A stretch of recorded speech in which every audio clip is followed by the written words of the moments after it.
I need to find out more information. On that particular day, the 15th day of January, 1974, can you tell me where you went to kill Mr. Joseph Otero? I think it's 1834, Edgemore. All right. Can you tell me approximately what time of day you went there? Somewhere between 7 and 7:30. This particular location, did you know these people? No, that's no, that was part of my, I guess my what you call fantasy. These people were selected. All right. So you Okay. you were engaged in some kind of fantasy during this period of time? Yes, sir. All right. Now, when you use the term fantasy, is this something you were doing for your personal pleasure? Sexual fantasy, sir. I see. So you went to this residence, and what occurred then? Well, I had did some thinking on what I was going to do to either Mrs. Otero or Josephine, and basically broke into the house, or didn't break into the house, but when they came out of the house, I came in and confronted the family, and then we went from there. All right. Had you planned this beforehand? To some degree, yes. After I got in the house, I lost control of it, but it was, you know, in the back of my mind, I had some ideas what I was going to do, but I basically panicked that first day. So Beforehand, did you know who was there in the house? I thought Mrs. Otero and the two kids, the two younger kids, were in the house. I didn't realize Mr. Otero was going to be there. All right. How did you get into the house, Mr. Ray? I came through the back door, cut the phone lines, waited at the back door, had reservations about even going or just walking away, but pretty soon the door opened and I was in. All right. So the door opened. Was it open for you, or did something? I think one of the kids, I think the junior, or not junior, yes, the younger, Joseph opened the door. He probably let the dog out because the dog was in the house at that time. All right. When you went into the house, what happened then? Well, I confronted the family, pulled a pistol, confronted Mr. Otero, and asked him to, you know, that I was there to basically, I was wanted to get the car. I was hungry, food. I was wanted, and asked him to lie down in the living room. And at that time, I realized that wouldn't be a really good idea. So I finally, the dog was a real problem. So I asked Mr. Otero if he could get the dog out. So he had one of the kids put it out, and then I took him back to the bedroom. You took who back to the bedroom? The family, the bedroom, the 4 members. All right. What happened then? At that time, I tied him up. While still holding him at gunpoint? Well, in between tying and yes. Yeah. All right. After you tied them up, what occurred? Well, they started complaining about being tied up, and I re-loosened the bonds a couple of times. Tried to make Mr. Otero as comfortable as I could. Apparently had a cracked rib from a car accident, so I had him put a pillow down for his head. Had he put a, I think he Parker or a coat underneath him.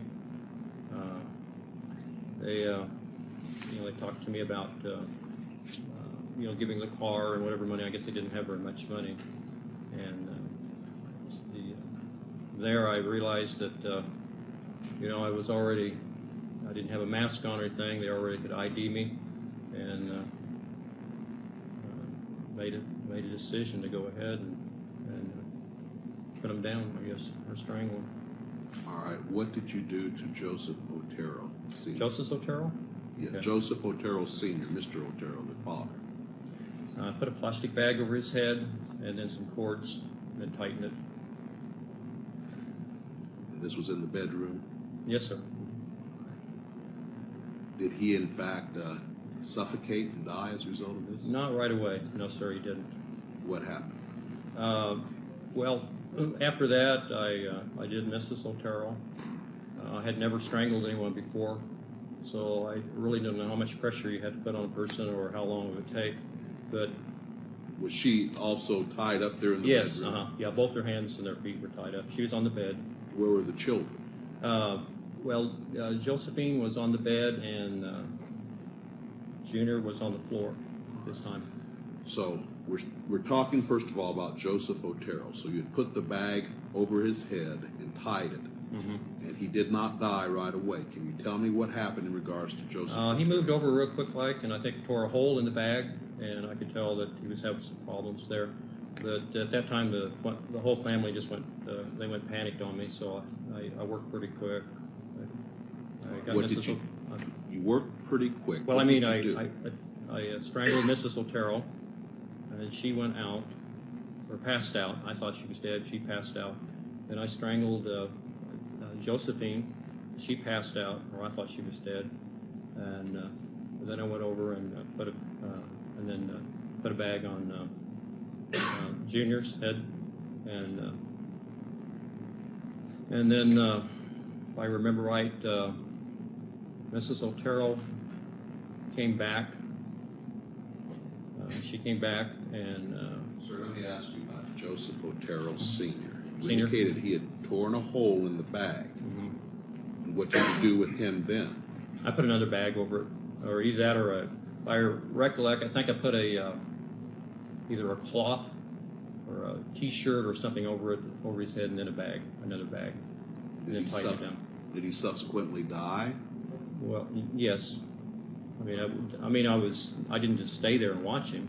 Then I was moving around the room. But All right, so you indicated you strangled Mrs. Otero after you had done this, is that correct? now I went back and strangled her again. That finally killed her at that time. So this is in regards to count 2. You had first of all put the bag over Joseph Otero's head, and he tore a hole in the bag.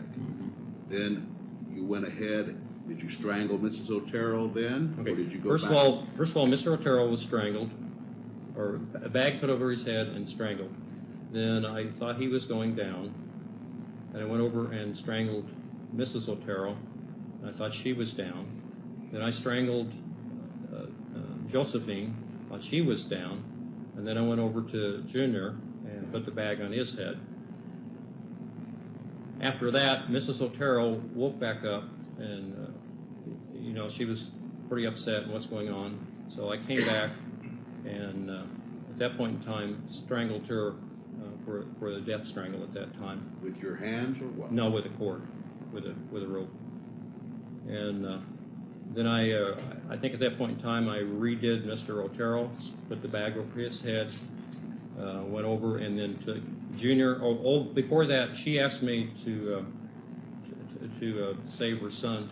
So I actually had taken the bag off, and then I was really upset at that point in time. So basically, when Mr. Otero was down, Mrs. Otero was down, I went ahead and took Junior. I put another bag over his head and took him to the other bedroom at that time. What did you do then? Put a bag over his head. I put a cloth over his head, a T-shirt, and a bag so he couldn't tear a hole in it. And he subsequently died from that. And then when I went back, Josephine had woke back up. What did you do then? And I took her to the basement and eventually hung her. All right, you hung her in the basement? Yes, sir. All right, did you do anything else at that time? Yes, I had some sexual fantasies. But that was after she was hung. All right. What did you do then? Went through the house, kind of cleaned it up. It's called the right-hand rule. You go from room to room. Picked everything up. I think I took Mr. Otero's watch. I guess I took a radio. I forgot about that, but apparently I took a radio. Why did you take these things? I don't know. I have no idea. Just What happened then? I got the keys to the car. In fact, I had the keys, I think, earlier before that because I wanted to make sure I had a way of getting out of the house. And clean the house up a little bit, make sure everything's packed up, and left through the front door. And went over to their car, and then drove over to Dillon's, left the car there, and then eventually walked back to my car. All right. Now, sir, from what you have just said, I take it that the facts you've told me apply to both counts one, all of counts 1, 2, 3, and 4. Is that correct? Yes, sir. Now, Mr.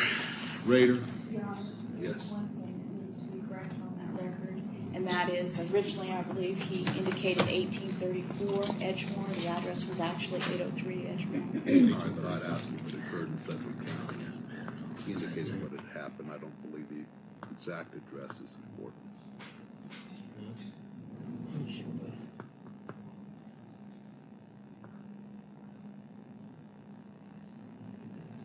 All right, Mr. Rader, we will now turn to count 5. In that count, it is claimed that on or about the 4th day of April, 1974, in Sedgwick County, Kansas, that you unlawfully killed Catherine Bright maliciously, willfully, deliberately, and with premeditation by strangulation and stabbing, inflicting injuries from which she did die on April 4th, 1974. Can you tell me what occurred on that day?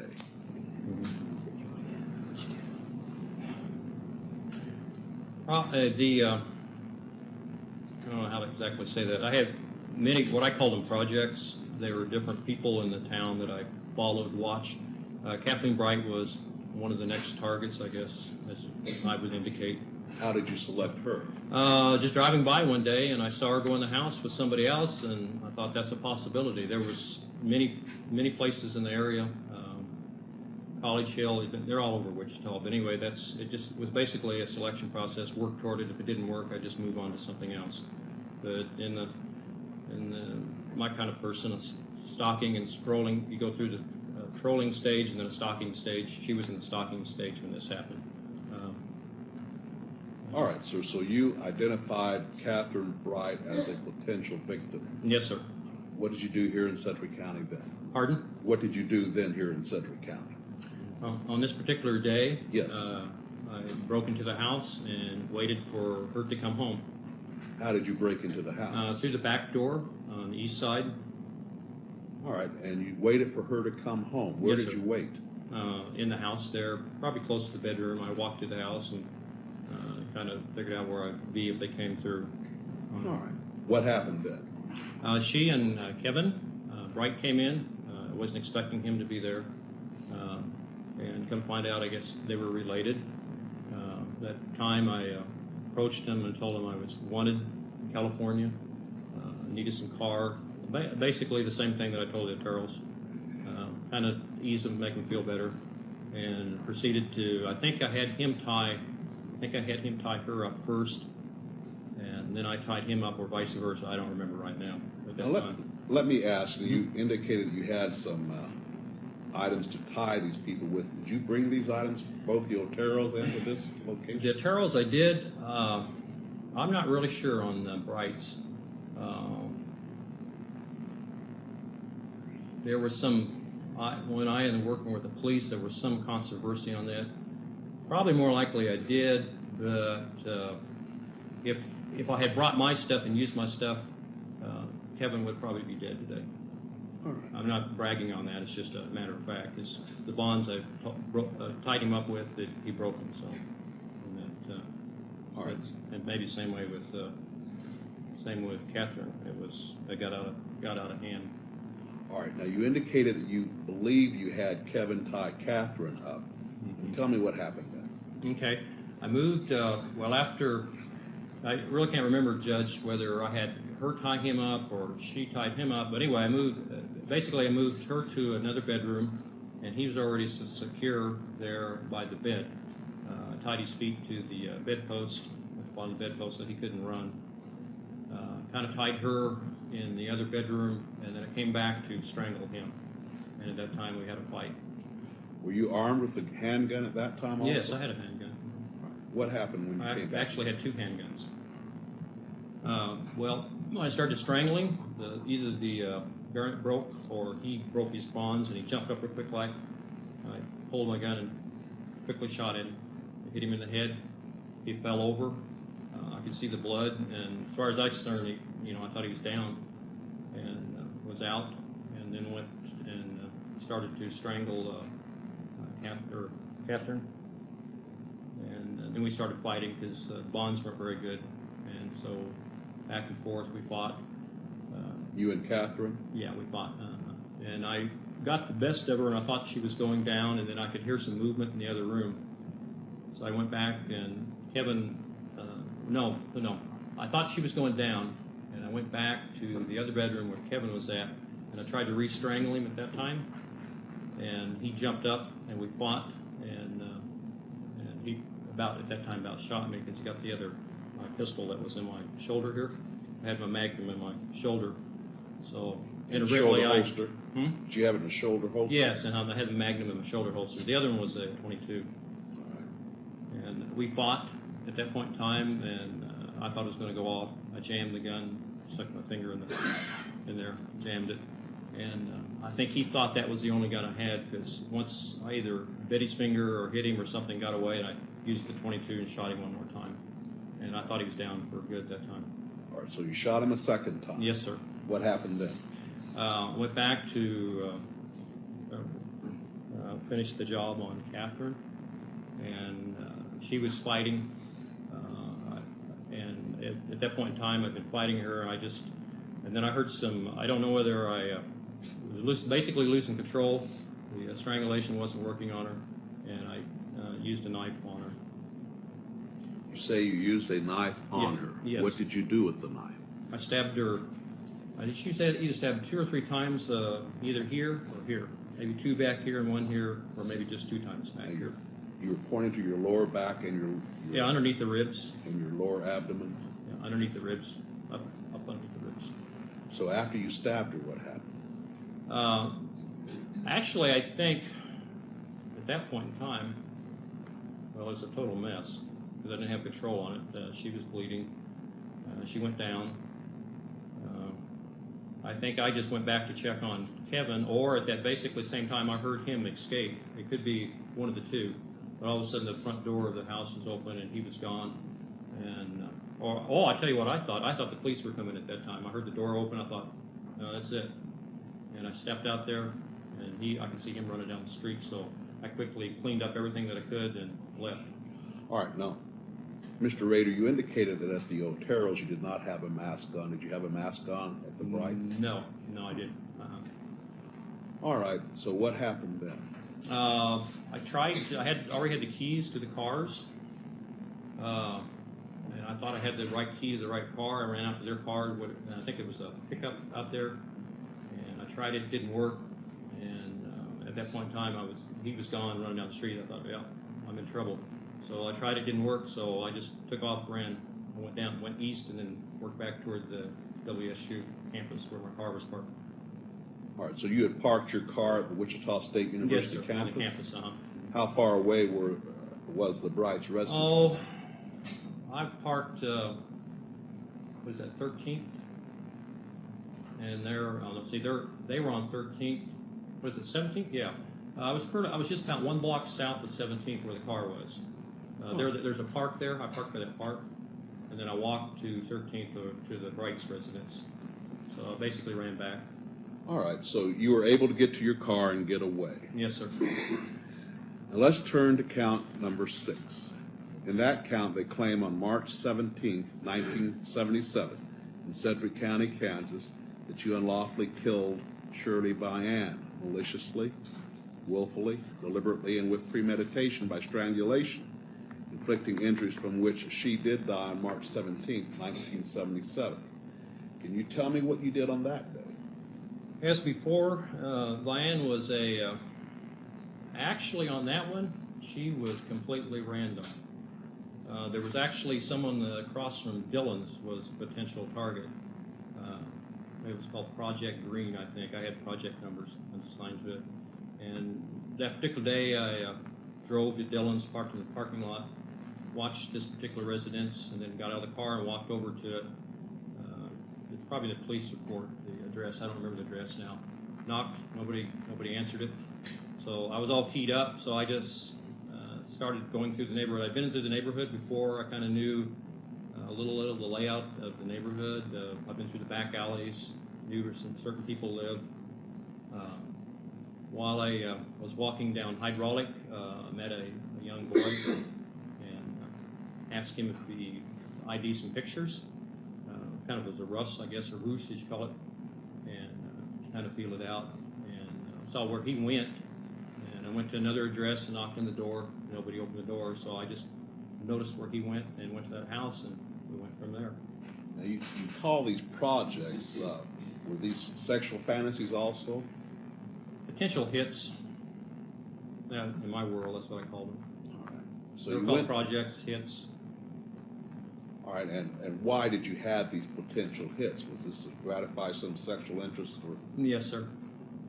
I had a lot of them, so it's just if one didn't work out, I just moved to another one. All right. So, as I'm to understand it, then on the 17th of March, 1977, you saw this little boy go into a residence, and you tried another residence. No Sure. one was there. You tried another residence. No one was there, so you went to the residence with the little boy. Yeah, and I watched where he went. What happened then? After I tried this one residence, nobody came to the door. I went to this house where he went in, knocked on the door, and told him I was a private detective. Showed him a picture that I had just showed the boy, and asked him if they could ID the picture. And at that time, I had the gun here, and I just kind of forced myself in. I just walked in, just opened the door and walked in, and then pulled the pistol. What gun? What pistol? 357 Magnum.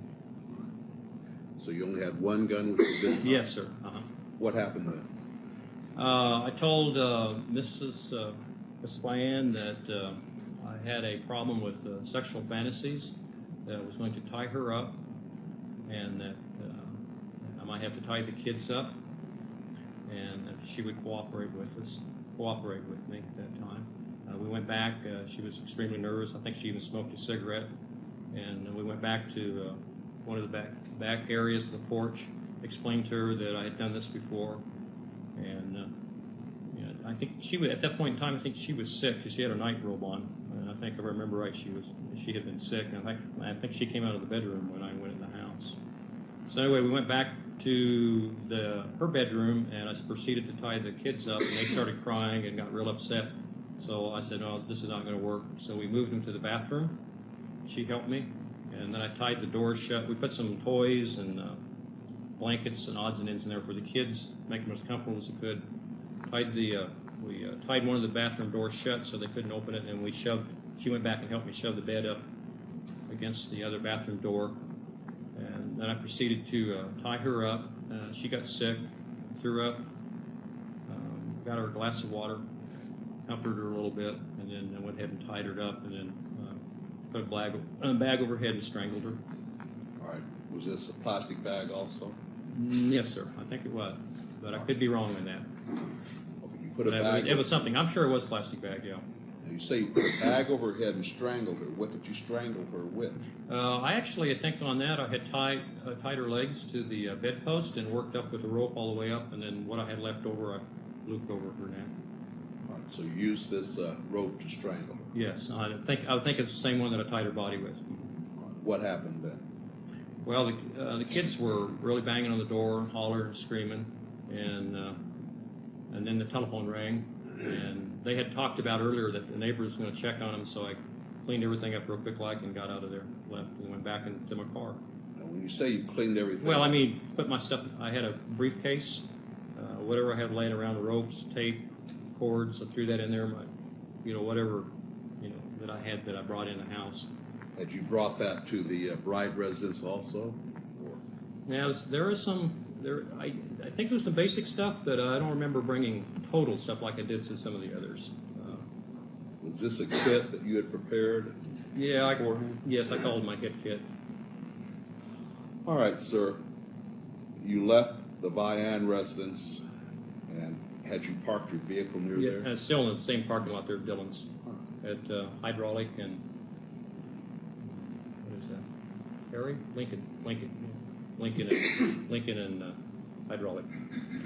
All right, in count 7, it is claimed that on the 8th day of December 1977 in Sedgwick County, Kansas, that you unlawfully killed a human being, that being Nancy Fox, maliciously, willfully, deliberately, and with premeditation, by strangulation, inflicting injuries from which the said Nancy Fox did die on December 8th, 1977. Can you tell me what you did on that day here in Sedgwick County? Nancy Fox was another one of the projects. When I was trolling the area, I noticed her go in the house one night. Sometimes I would, and anyway, I put her down as a potential victim. Let me ask you one thing, Mr. Rader. You used that term when you were patrolling the area. What do you mean by that? It's called stalking or trolling. So you were not working in any form or fashion. You Well, were just... I don't know if you read much about serial killers, they go through what they call the different phases. That's one of the phases they go through as a trolling stage. Basically you're looking for a victim at that time, and that you could be trolling for months or years. But once you lock in on a certain person, then you become stalking, and that might be several of them. But you really home in on that person. They basically become that's the victim, or that's what you want to do. He said trolling with a T, not the trolling. He did say patrolling. I thought he said patrolling. Oh, okay. All right. No, I wasn't working, sir. All right. No, this was off my hours. All right, so you basically identified Nancy Fox as one of your projects. What happened then?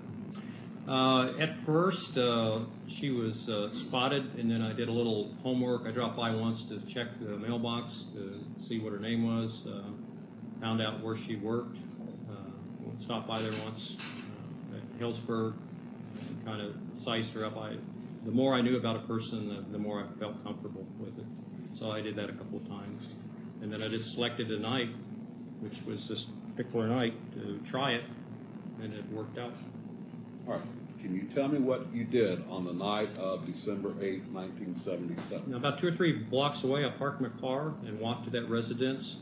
Knocked at the door first to make sure, see if anybody was in there, because I knew she arrived home at a particular time from where she worked. Nobody answered the door, so I went around to the back of the house, cut the phone lines. I could tell that there wasn't anybody in the north apartment. Broke in and waited for her to come home in the kitchen. All right, did she come home? Yes, she did. What happened? I confronted her, told her there I had a problem, sexual problem, that I would have to tie her up and have sex with her. She was a little upset.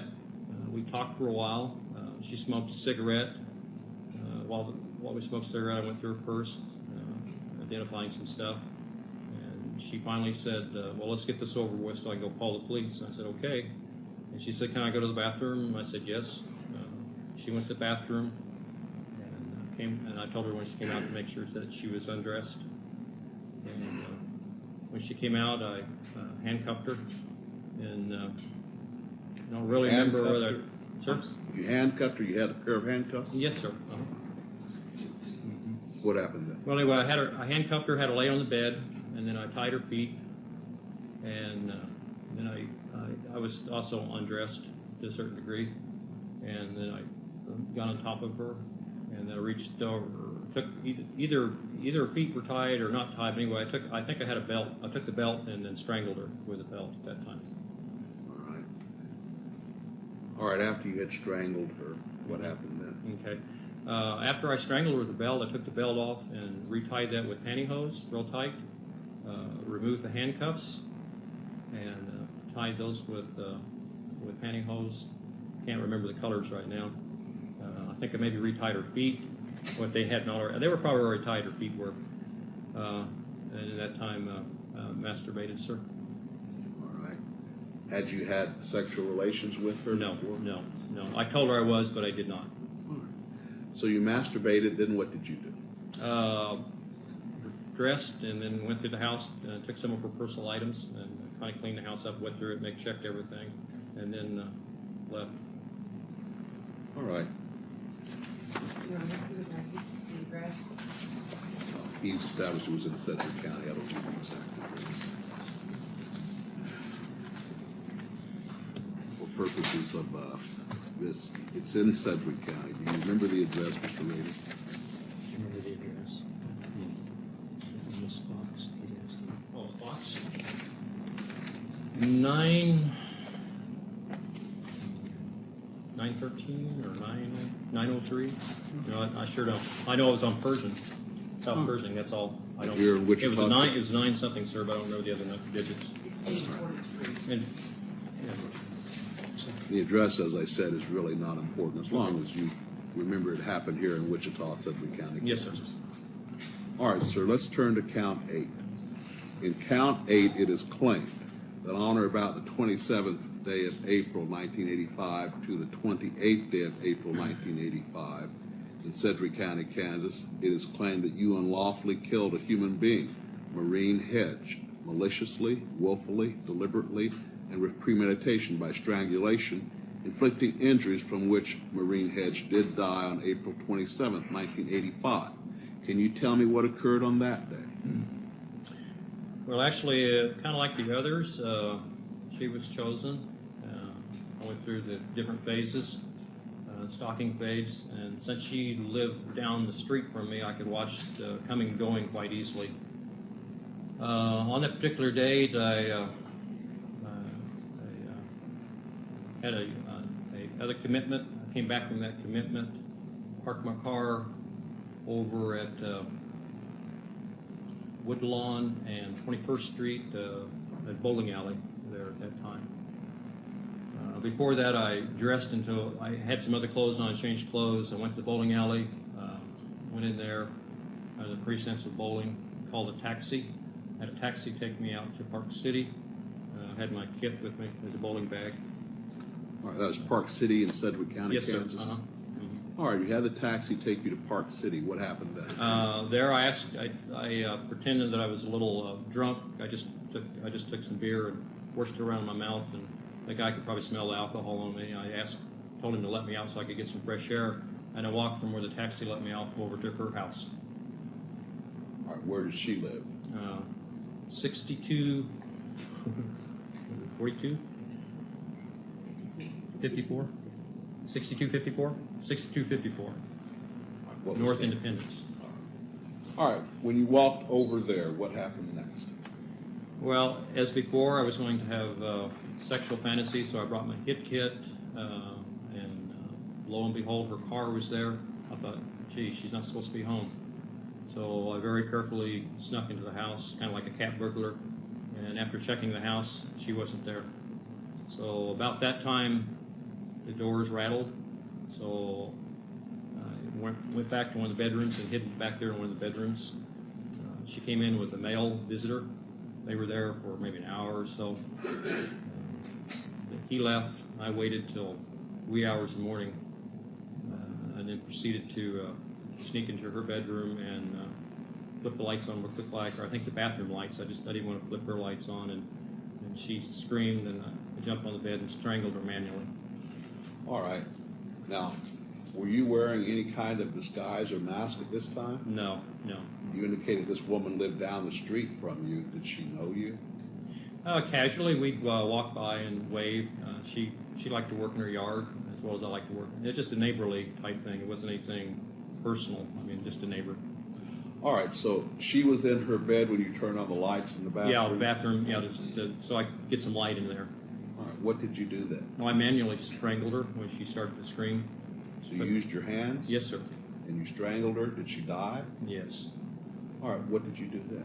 After that, since I was in the sexual fantasy, I went ahead and stripped her, and probably went ahead and I'm not sure if I tied her up at that point in time. But anyway, she was nude. I put her on a blanket, went through her purse, some personal items in the house, figured out how I was going to get her out of there. Eventually moved her to the trunk of the car. Took the car over to Christ Lutheran Church. This is with the older church, and took some pictures of her. All right, you took some photographs of her. What kind of camera did you use? Poor Lord. Did you keep those photographs? Yes, the police probably have them. All right, what happened then? That was it. She went through. I tied it. She was already dead, so I took pictures of her in different forms of bondage, and that's probably what got me in trouble was the bondage thing. So anyway, that's probably the main thing. But anyway, after that, I moved her back out to the car, and then we went east on 53rd. All right, what occurred then? Sir? What happened then? Oh, trying to find a place to hide the body. Did you find a place? Yes, yes, I did. Where? Couldn't tell you without looking at a map, but it was on 53rd, between Greenwich, maybe. What's the other one between Greenwich? Man, Webb. I think between Webb and Greenwich, I found a ditch, a low place on the north side of the road, and hid her there. All right, you say you hit her there. Well, there were some trees, some brush, and I laid that over the top of her body. All right, so you removed the body from the car, put her in the ditch, and then laid some brush over the body. Yes, sir. All right. Sir, in count 9, it is claimed on or about the 16th day of September 1986 in Sedgwick County, Kansas, that you unlawfully killed a human being, Vicki Wegerle, maliciously, willfully, deliberately, and with premeditation by strangulation, inflicting injuries from which the said Vicki Wegerle did die on September 16th, 1986. Can you tell me what you did here in Sedgwick County on that day that makes you believe you are guilty? Again, Vicki Wegerle was another potential victim. I went through those different phases, locked in on her, as I would call it, and decided that I would try that date. I used Roos as a telephone repairman to get in their house. Drove there in my own personal car around lunchtime, during lunch hour, or approximately that time. It was earlier in the morning than that. And I actually went somewhere else and changed my clothes, what I call my hit clothes. And Hit clothes? hit clothes, basically different, things that I'd need to get rid of later. Not the same kind of clothes that I had on. I don't know what other better word to use it, crime clothes or hit clothes. I just call them hit clothes. Anyway, I walked from my car as a telephone repairman. As I walked there, I donned the telephone helmet. I had a briefcase. Went to one other address just to kind of size up the house. I'd walked by it a couple times, but I wanted to check it a little bit more. As I approached it, I could hear a piano sound. And went to this other door, knocked on them, and told them we were recently working on telephone repairs in the area. And went to her and knocked on the door and asked her if I could come check her telephone lines inside. Did she allow you in? Yes, she did. What happened then? Went over and found out where the telephone was, simulated that I was checking the telephone. I had a make-believe instrument, and after she was looking away, I drew a pistol at her and asked her if she'd go back to the bedroom with me. Was this the same .357 Magnum you'd used? No, this was a different one. Different pistol. Or you asked her to go back to the bedroom with you after drawing a pistol on her? Yes, sir. What happened then? I told her, we went back to the bedroom, I told her I was going to have to tie her up. She was very upset, and I think I used some material that was in, and that's another thing, I'm not sure, but I think I used the material that they had in their bedroom, and after I tied her hands, she broke that and we started fighting, and we fought quite a bit, back and forth. All right, she was physically fighting you. Oh, yeah, yes, sir. Mm-hmm. What happened then? Finally got the hand on her and got a nylon sock and started strangling her. So you wrapped the stocking around her neck? Yes. What happened then? I finally gained on her and put her down, and I thought she was dead, but apparently she wasn't. But after she was down and not moving anymore, I rearranged her clothes a little bit and took some quick photos. I think 3 of them, if I remember. And then after that, there was a lot of commotion. She had mentioned something about her husband coming home, so I got out of there pretty quick. The dogs were raising a lot of cane in the back. The doors and the windows were all open to the house. A lot of noise when we were fighting. So I left pretty quickly after that. Put everything in the briefcase and had her. I'd already gone through her purse and got the keys to the car and used their car for my getaway car. All right, now you indicate that you thought that she was dead. Did you discover later that she was not dead? Yes, I guess the paramedics arrived and they tried to attempt to revive her, and that failed. I don't know whether she died there or on the way to the hospital or at the hospital. I don't recollect. But you later found out that she did die as a result of your strangulation. Yes. Now, sir, let's turn to count 10. In that count, it's claimed that on or about the 18th day of January 1991 to the 19th day of January 1991, in the county of Sedgwick, state of Kansas, that you did then and there unlawfully kill a human being, that being Dolores E. Davis, maliciously, willfully, deliberately, and with premeditation by strangulation, inflicting injuries from which the said Dolores E. Davis did die on January 19th, 1991. Mr. Rader, please tell me what you did here in Sedgwick County, Kansas on that day that makes you believe you're guilty. That particular day, I had some commitments. I left those, went to one place, changed my clothes, went to another place, parked my car, finally made arrangements on my hit kit, my clothes, and then walked to that residence. After spending some time at that residence, it was very cold at night. Had reservations about going in. I had cased the place before, and I really couldn't figure out how to get in, and she was in the house, so I finally just selected a concrete block and threw it through the plate glass window on the east and came on in. All right, where is this residence located? It's on Hillside, but I couldn't give you the address. I know it's probably 61, probably 62 something. Oh, it's 62 something. North or south? North Hillside. All right, so you used a concrete block to break the window? Mm-hmm. Plate glass window, patio door. Mm-hmm. What happened then? Noise. I just went in. She came out of the bedroom and thought that a car had hit her house, and I told her that I used the roofs of being wanted. I was on the run. I needed food, car, warm up, and I asked her. I handcuffed her and kind of talked to her. Told her that I would like to get some food, get her keys, her car, and kind of rest assured, talked with her a little bit and calmed her down a little bit, and then eventually I checked. I think she was still handcuffed. I went back and checked out where the car was.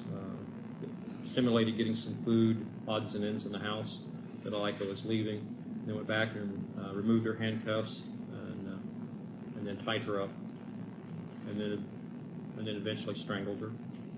Or you say eventually strangled her? Well, after I tied her up, I went through some things in the room there and then strangled her.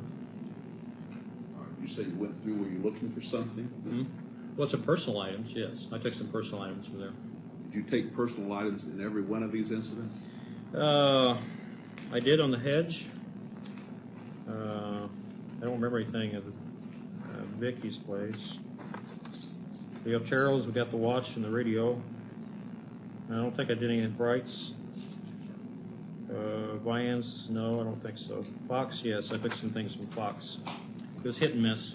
All right, but Probably if it was a controlled situation where I had more time, I took something, but if it was a confusion and other things, I didn't, because I was trying to get out of there. all right, so in regard to the Davis matter, you went around the room, took a few personal things. What did you do then? Strangled her, What did you strangle her with? pantyhose. All right, what happened then? Did she die? Kind of like Mrs. Hedge, I already figured out I had a plan on leaving and put her in a blanket and drug her to the car and put her in the trunk of the car. So you were able to strangle her to death with these pantyhose? Yes, sir. All right, you put her in your car? In her or car. In the car. Her car. The trunk of her car. What happened then? I really had a commitment I needed to go to, so I moved her to one spot, took her out of her car. This gets complicated. Then the stuff I had, clothes, gun, whatever, I took that to another spot in her car, dumped that off. Okay. Then took her car back to her house, left that, let me think now. Okay. In the interim, I took her car back to her house. In the interim, I realized that I had lost one of my guns. I dropped it somewhere. So we saw it, trying to figure out where my gun was. So I went back in the house, realized I had dropped it when I broke the plate glass window. It dropped and fell on the floor right there, and I found it right there. So that solved that problem. Anyway, I went back out, threw the keys, checked the car real quick, and threw the keys up on top of the roof of her house, walked from her car back to my car, took my car, drove it back, and I either dropped more stuff off or I picked her up and put them in my car. And then I drove up northeast of Sedgwick County and dropped her off underneath the bridge. So all of these incidents, these 10 counts, occurred because you wanted to satisfy a sexual fantasy, is that correct? Yes. Does any party desire any further matters be put on the record at this time? No, Your Honor. All right, you may be seated, Mr. Rader. I will find that you, Dennis L. Rader, have knowingly, intelligently, and voluntarily waived your constitutional rights and entered your pleas of guilty. I will find that you understand the nature of the charges and the consequences of your pleas. Based upon your statements to the court, I will find there are factual bases for each of these pleas of guilty.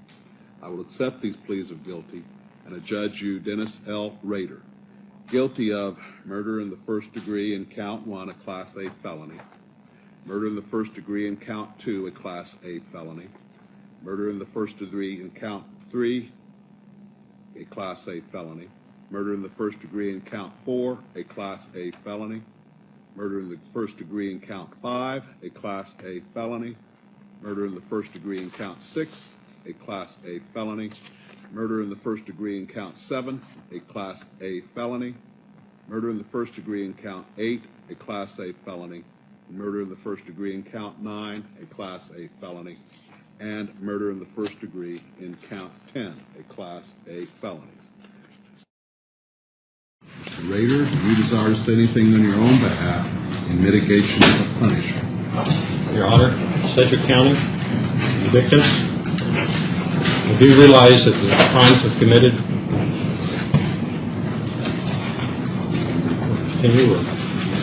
Okay. The atrocious crimes that committed is continued as the Sedgwick County is a monster. It brought the community, my family, the victims, dishonor. And it's all self-centered, as I would call a sexual predator. Today is my final judgment.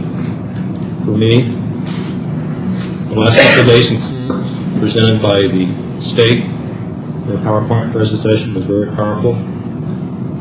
Like a couple of things I might point out toward the last, but overall, most of that was true.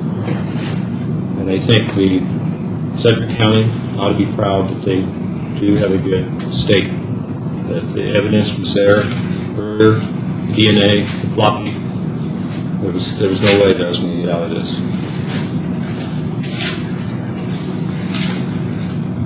With remorse, responsibility, and corrections are the concepts of apology. The old me started whatever was Factor X, sexual predator. The volcano was the building of all those years was the Otero. And probably the most devastating, upsetting, let me tell everybody, is Josephine. I just don't know.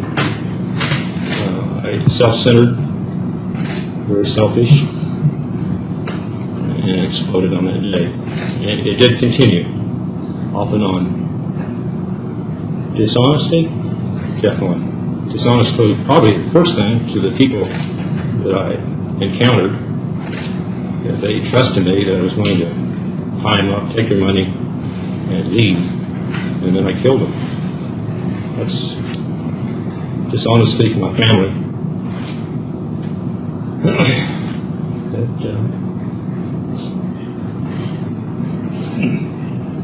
That lie and cheat to be self-interest to my employers and to the county, the taxpayers' money.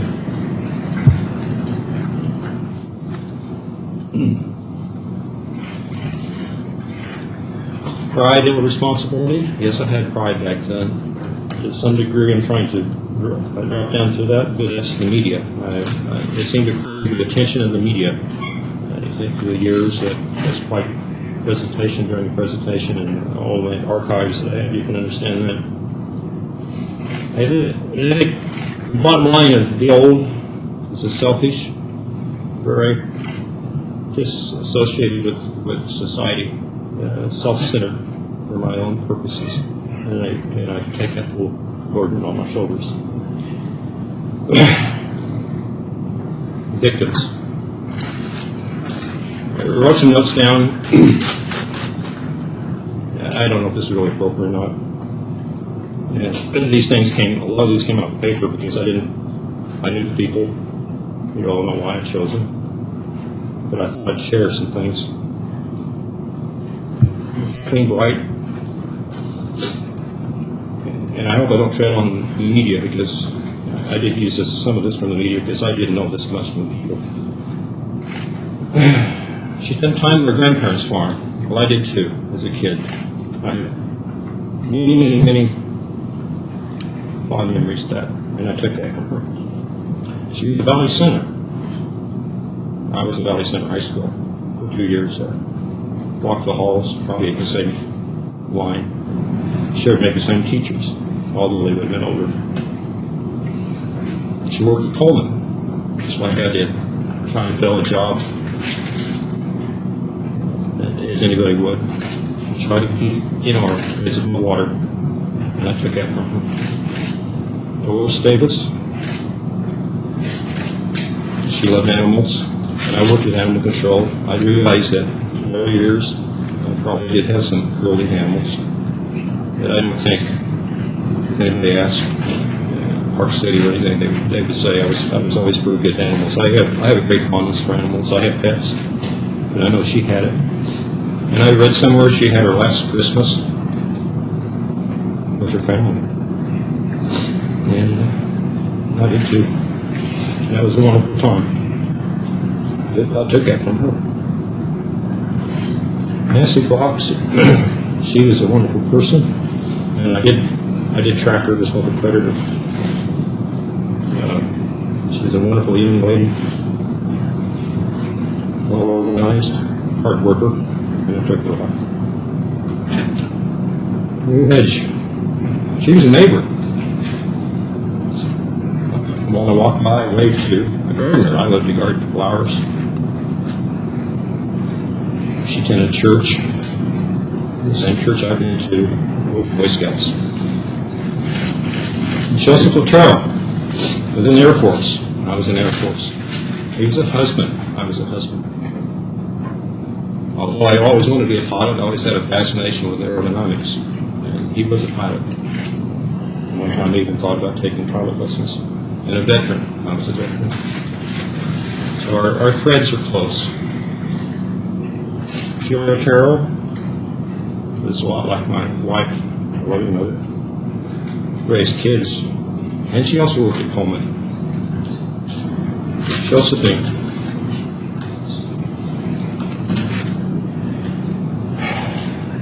She would have been a lot like my daughter at that age. Played with her Barbie dolls.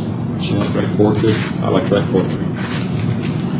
She liked to draw. I like to draw. Someone mentioned that she was like peas in a pod. I think that comes to wish knowledge if you can put that down. Give it credit to them. Joseph Earl, too. He was just like me at one time, a boy and a dog. And again, that comes from people.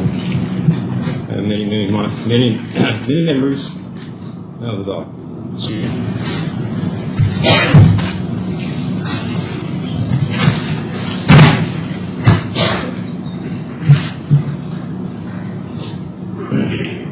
Anyway, I had a lot of memories as a kid with one of my pets.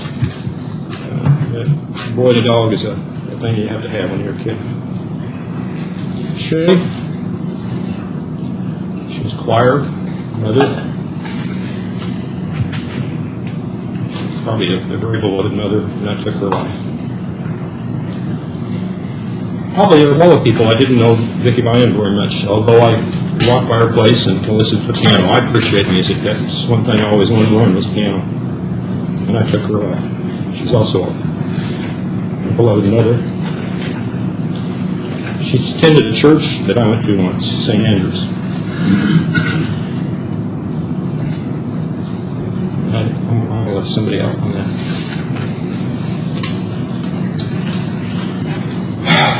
Okay, to rebuild. humility. Basically home myself now. The detention center I'm going to. I've tried to realize, work with the police department, work with my defense, and tried to realize my faults. Honesty. Again, I think I cooperated with the police as well. I understand there was some smoke blowing, and that was probably my demise. The afterlife is smoke. The thing about Jakey Allen was smoke. DTT story early. Parts of it are smoke. The problem is I blew so much smoke that now nobody knows facts or fiction. And that's basically my demise. I'd be very honest with my attorneys. We work very hard. We met almost every day earlier before the plea, somewhat less after that, but it's basically all over. And Steve encouraged me not to go with an early plea so they could do more.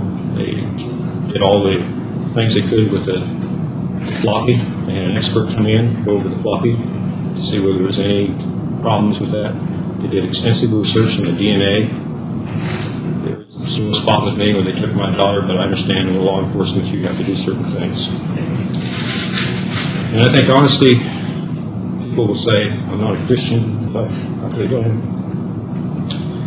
So, anyway, I faced up to the man himself now, my boss. I think that all points to accountability and full responsibility now. And my remorse, well, I think it's here. You know, the victims' families won't ever be able to forgive me. I hope somewhere deep down, eventually, that'll happen. When this happened, I was, well, I would say, not a total at one time. Pardon me. Only the thoughts that compartmentalized. That is probably, as the state show started to show today, was the compartmentalization of me. And that has been my biggest wreck. Back and forth. I'm not proud of that. It's just, it was just escape mechanism, defense mechanism. I could switch back and forth fairly fast. I explained to the defense I was kind of like an 18-wheeler. Either uphill or downhill, I could switch gears very fast and rapidly. Back and forth. And as I stand here in this humble way, there may be people who think that I've done that, gone back to compartmentalize, but I don't think so. So anyway, it has given me the faith to see today and not things to pass.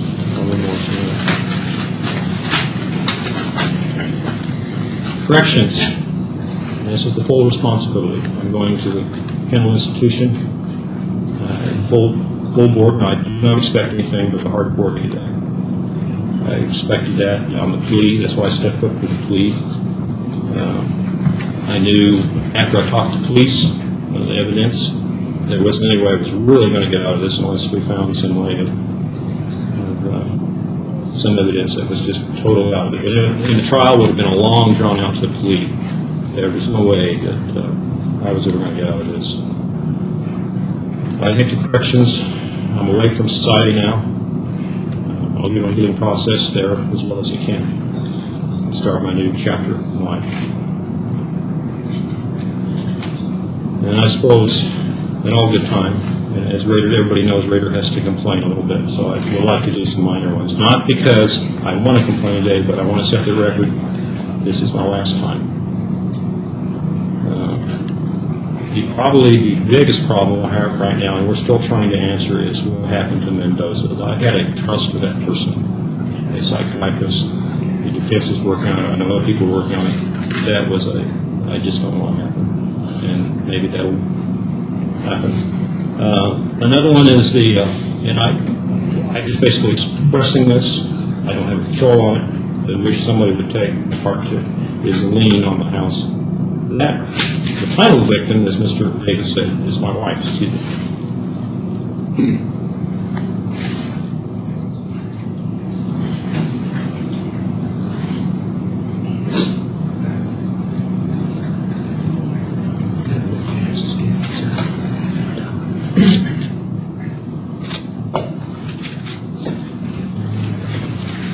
Excuse me. Jeff.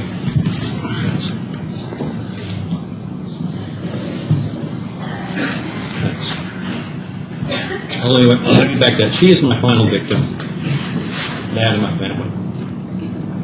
She knew nothing about this, and yet the laws, and I understand it because the lien went on the house, was because I have property. There's a lot of defendants that saying that we don't have anything to go after. I know this is very expensive. Probably the defense is running somewhere 80, 90,000. It's just about what the house sold for. If we wanted to a trial, it would have been in millions and years. So I just basically ask that whoever does that final judgment, that they think about the wife. The other one is, not a biggie.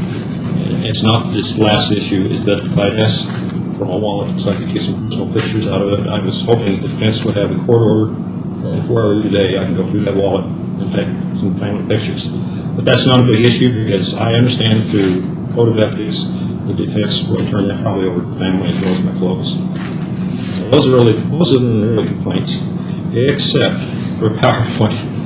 I don't want to pick on the law enforcement. They've done a very good job, but I do clarify a few things, just for the records, because this is basically my final say.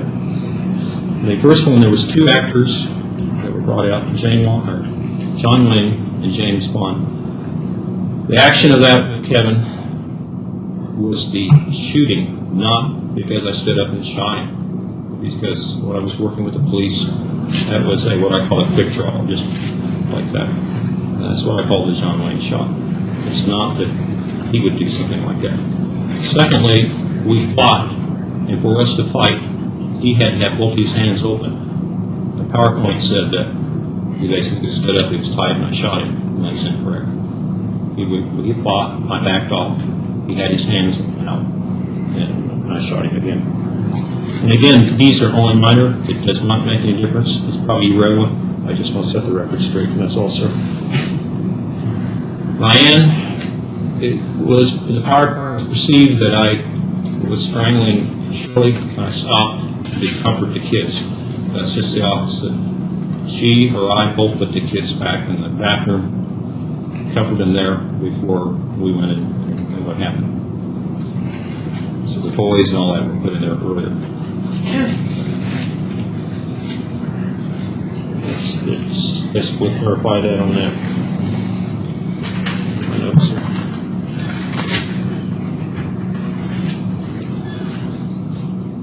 And this is really minor, although it makes you wonder whether the information is tainted or not, the evidence, and what makes you speculate whether law enforcement did do, although it looked like they did a good job, whether they did it 100%. The Doris Davis graves, they flip back and forth.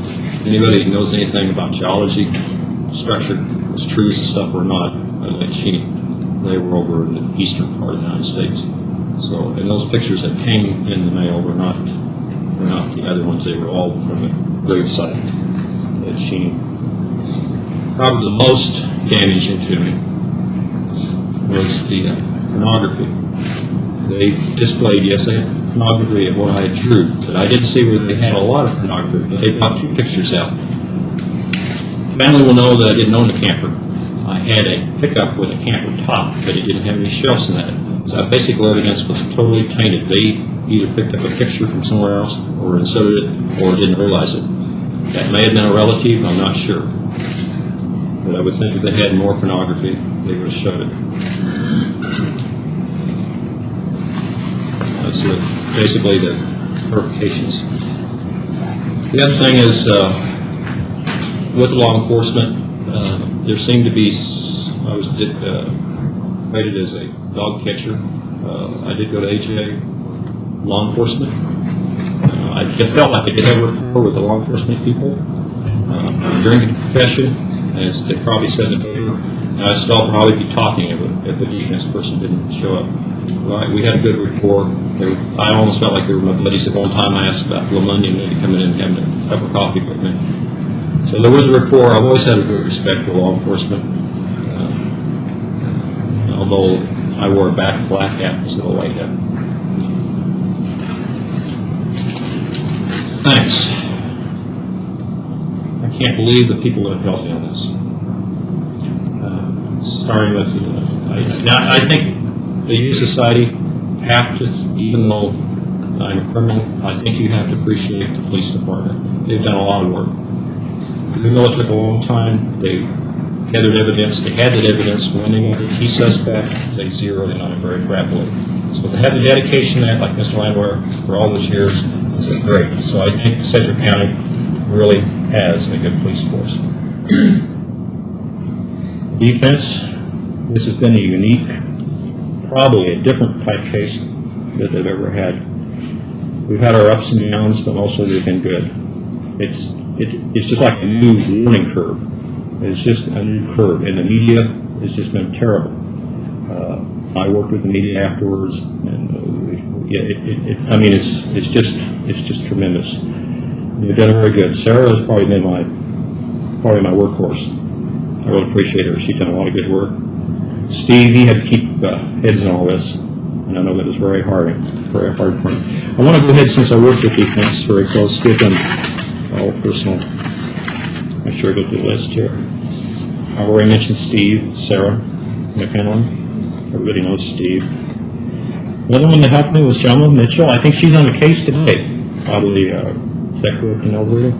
Or someone over there? Okay. Leanne Starrich, she was a social worker that did a lot of research for me earlier, so I appreciate her helping that.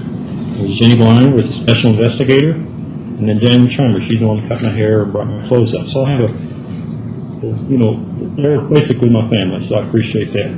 On the professional staff, although we have some questions with Robert J. Mendoza and what happened there, I think that time that'll be solved. But I still have to give him credit for coming in and helping me and working with me. And I'm sure, I hope I pronounced that right. It's Tala K. Walters, she was the other doctor that came in. And they were all from Cambridge Forensic Society for consultants. So I really appreciate the defense. They've done a lot for me, kept me advised. Sedgwick County Detention Center. I was really scared when I first came in here. I've never been arrested before. I really didn't want to look. I was basically 43 days up there in isolation. At first, the officers, patrol officers, they call them deputies down there, pod deputies. They didn't know me, I didn't know them, but they finally opened up and they became human, and I think they realized I was human too. Eventually, I moved over to Pod 2, and that's a very much camaraderie with what I call the Dirty Dozen or the T's in the pod. There was a bunch of great guys. Most of those guys are gone now.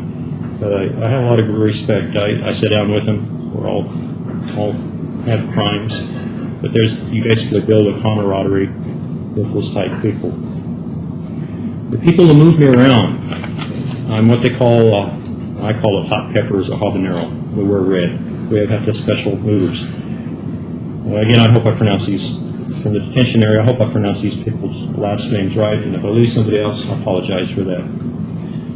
One I had is Robert Henshaw, Captain Barbara Maxwell, Captain Ben Kurtz, Lieutenant Larry Braggs, Sergeant. He's my main sergeant. He's one that's been very, very close with me and worked with me, David Milne, and I have a lot of respect for him. He's been my main sergeant. I'm a judicial. And I'll probably mess up his last name, but it's Daniel Bardensbrine, and I messed it up. I'm sorry. And then it's Brad Paul. There's many more beyond those. We'll be here a long time if I help. So I do appreciate those people that helped. Pastor Clark.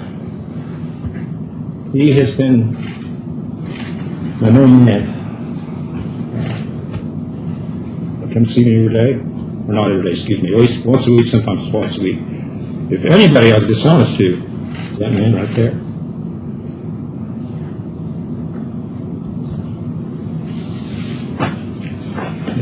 Under the house of God, I created these things, did the trust his acts, and for him to stay with me and remain strong, he's a good man. I appreciate that.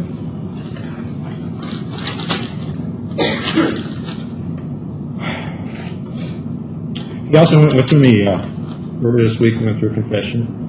sat down and went through each of the people I killed, and we confessed on that. And I felt a strengthening some bonds there at that time with him. Family, the last victims. I don't even want to start with them. They're still supportive a little bit. My wife's gone on, divorced. She's trying to stay out of harm's way. Since my kids are away, I don't get much letters or anything from them, but they're basically supportive. A couple things.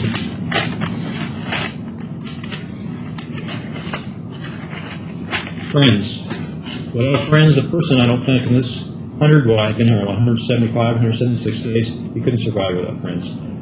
If you didn't have family to support you, if you didn't have something, or someone come to you like Pastor Clark, you'd go down. Just mentally, you'd go down. So friends have been a very key part. The people in the pod deputies, sergeant, although they can't have a real friend relationship, they're friends. I got this out this morning, or the other day when I was working out. This comes from the Daily Devotions, a Christian book. It's called Touched by a Stranger, which is an article. And at the bottom, there's an article. It's by Hess. There isn't a first name for it. But it's something like a friend would do, and I really appreciate. Like refreshing rain in the summer, or the gentle breeze in spring, just a little gift of kindness, joy someone's heart can bring. With immediate exposure, my family basically had to almost to stay away, so I really didn't have any support. There was one person that stepped up, Christina Casanova, that really helped. And I really appreciate her support. There's another one that's out on the West Coast, Andy Parshaw. He's another Christian, and I really support. I would have gone down a long time ago without their support, so I do want to mention their names.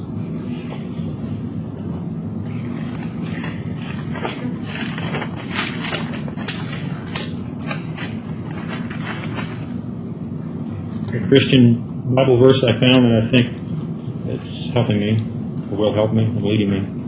This is John 8:12. I am the light of the world. He who follows me shall not walk in darkness, but have light with light. Now that I've confessed, put myself out to let everybody know what's going on, I expect to heal and to have light. And then hopefully someday God will accept me.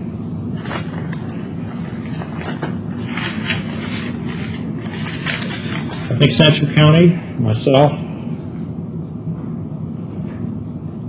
we speak of a man as an evil man. The dark side was there, but now I think the light is beginning to shine. So I appreciate the family and friends and all I can be thankful for. And I think that will keep me from finally going to the dark side or hell. And finally, I apologize to the victims' families. There's no way that I can ever repay them. That's all, sir.